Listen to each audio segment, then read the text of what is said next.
Hello mga kaedukasyon! Welcome back to the channel kung saan ang pagkatuto ay mas pinasaya at mas pinadali. Ako si Teacher Rina at sa video na to siguradong may matututuhan kang bago.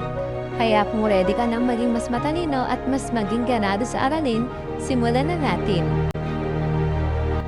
At kung naghahanap ka ng PowerPoint sa English 7 at English 8, maaari mong puntahan ang account ni Teacher Ira Dingsman at ni Teacher Mia.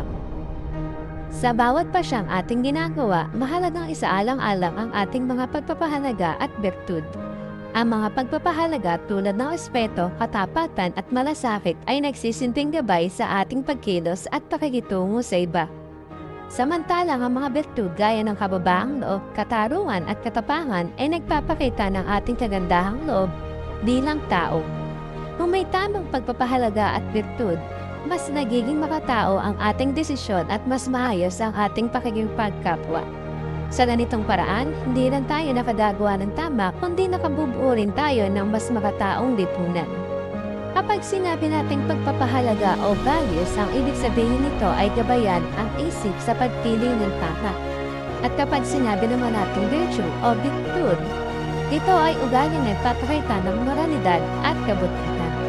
Ginagamit ito para gumawa ng makataong desisyon, kumilos ng may malasakit, at makipagkapwa ng may respeto at katarungan. Para sa paghawa ng bokabularyo sa nilalaman ng aralin ay sagutin lamang ang susunod na chart. Pagbibigay linaw ito sa mahihirap, bago o mahalagang salita bago talakayin ang buong aralin. Narito ang kahalagahan ng pagpapahalaga at bertud sa ating araw-araw na buhay. Bilang isang tao, araw-araw tayong pumaharap sa mga desisyong kailangang pag-isipan.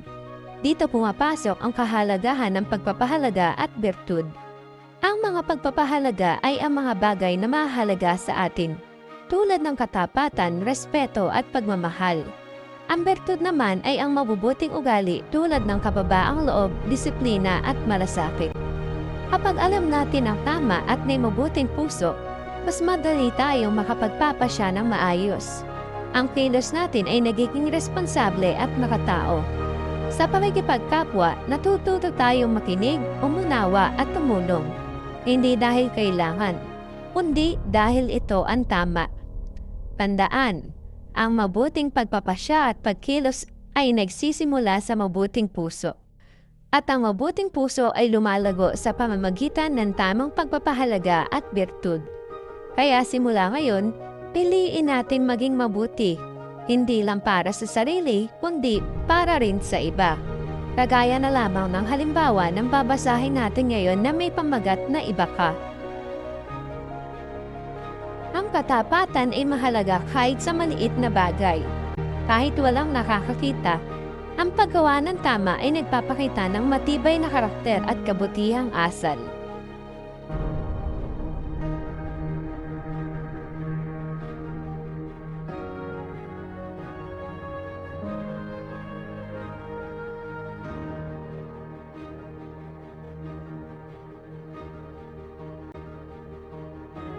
Upang masigit nating maunawaan ang ating tinalakay, ay sagutin lamang ang mga pamprosesong tanong.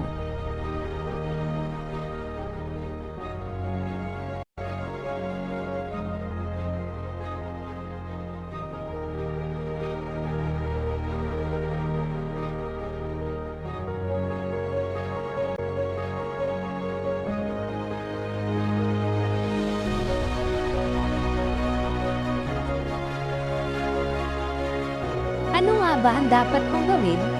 Kaugnay sa pagpapahalaga at bertud sa sariling pagpapasya, pagkilos at pakikipagkapwa.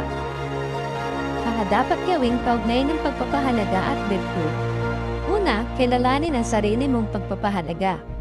Pangalawa, isabuhay ang mga bertud sa araw-araw. Pangatlo, gumawa ng desisyong may konsensya.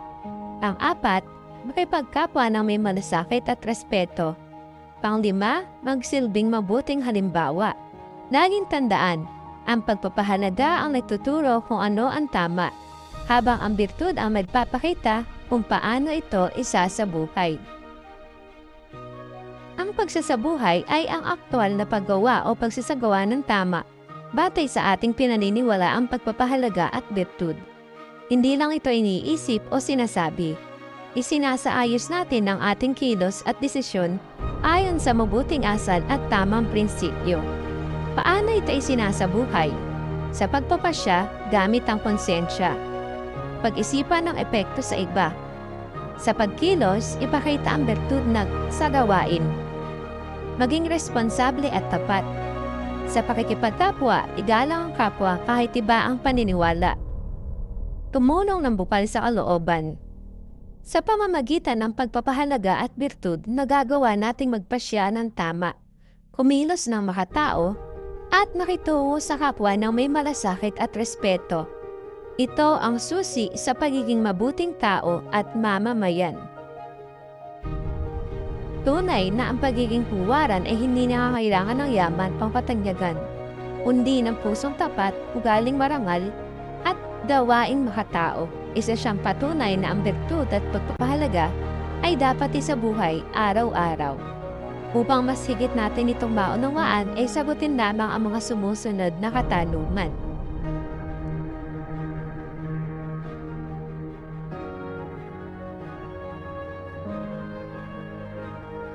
Punad ng isang hardin, ang ating pagkatao ay nangangailangan ng tamang pag-aalaga. Sa aming hardin ng pagpapahalaga at bertud, bawat halaman ay sumisimbolo sa isang mahalagang asal o paninindigan na dapat itanim at linangin sa ating puso at isipan. Ang katapatan ay parang punang kailangang itanim sa murang edad.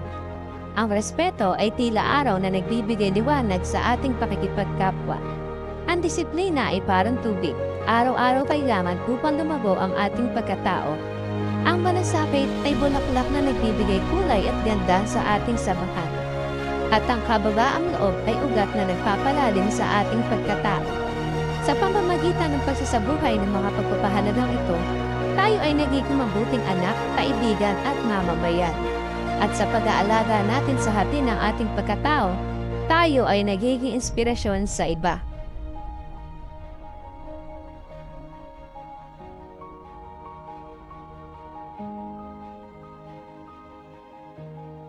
At ayan mga kaedukasyon, sana ay may natutunan ka today. Kung nagustuhan mo ang video na to, don't forget to like, share at subscribe para updated ka sa susunod pa nating mga lessons. Huwag kalimutang i-comment kung anong topic ang gusto mong i-feature natin next.